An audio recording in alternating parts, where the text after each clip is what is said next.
When a nail is sharp and we try to hit it into a piece of wood, it will go very easily and fast because the area covered here by the point is very less, whereas the same nail, if it is blunt,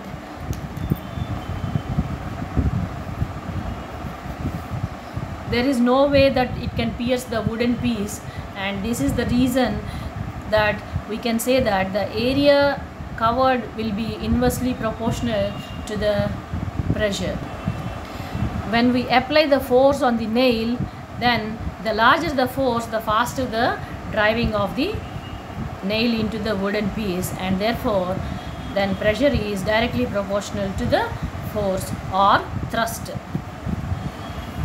And wherever there is force and there is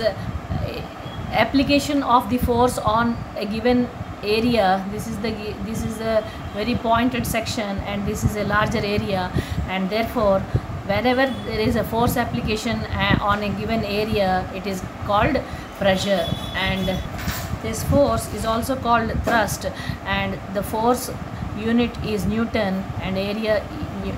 unit is meter square. Therefore pressure is denoted by Newton meter square, and it is also called Pascal. The SI units, there are two names for it, and it is given after the name of the scientist, Blaise Pascal. Solids exert pressure on the surface of the point on the surfaces, whereas in a balloon full of air, the air exerts pressure in all directions on the walls of the container, and this pressure, the direction of pressure here is in all directions. And instead of air, if it is filled with water also, the same principle applies, and if we apply holes on the surface of this balloon, then water gushes outwards in all directions with equal pressure, and therefore pressure is neither vector, which is unidirectional,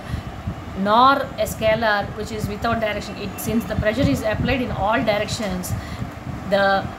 nature of the pressure is called a tensor. It is neither vector nor scalar, but it does have direction in all directions with equal force. That is important.